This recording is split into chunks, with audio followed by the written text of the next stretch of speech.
Imagine a treasure chest filled with billions, meant to build schools, hospitals, and roads for a nation. Now, picture the same treasure looted, indulged in private jets, diamond necklaces, and Hollywood blockbusters. This isn't fiction. This is 1MDB, one of the biggest financial crimes in history.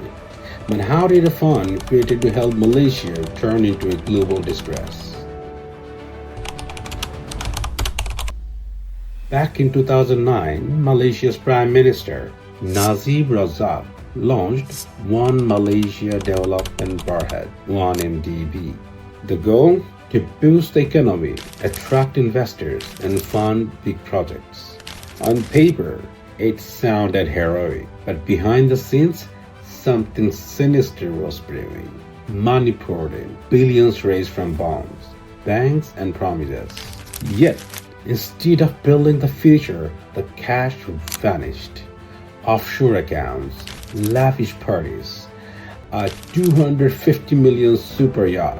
Who was pulling the strings? Meet Jho Low, a young, smooth-talking businessman with no official title but all the power. While Malaysians believed their money was hard at work, he was living like a king. Private jets, luxury penthouse, even funding The Wolf of Wall Street, a movie about greed, while he embezzled billions in real life. But how did he get away with it for so long? Fake documents, shell companies, banks turning a blind eye. The scheme was layered like a maze, designed to confuse and conceal. Even Goldman Sachs helped raise funds, pocketing huge fees, until the two got caught. At the center, Najib himself, accused of pocketing $700 million. Yet, when questions arose, investigators were blocked, critics were silenced. The truth was buried until one newspaper dared to dig deeper. In 2015, the Wall Street Journal dropped a bombshell, proof that Najib's personal accounts were flooded with stolen cash. Suddenly, the world took notice. The US, Singapore, Switzerland all launched probes. Whistleblowers spoke, assets were seized. But the biggest twist, Jho Low vanished.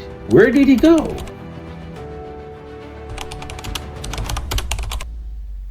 By 2018, Malaysians had enough.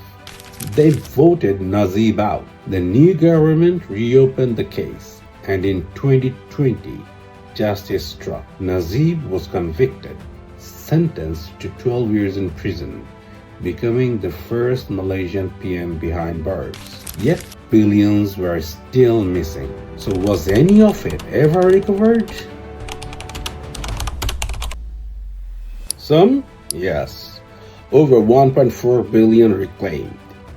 The US seized art, jewels, even a private jet.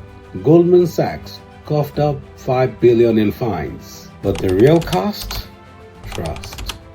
A nation betrayed. This isn't just Malaysia's story. It's a warning. When power goes unchecked, when money moves in shadows, corruption thrives. The 1MDB scandal proved one thing: no scheme is foolproof forever, because in the end, the truth always comes to light. But ask yourself, could this happen again?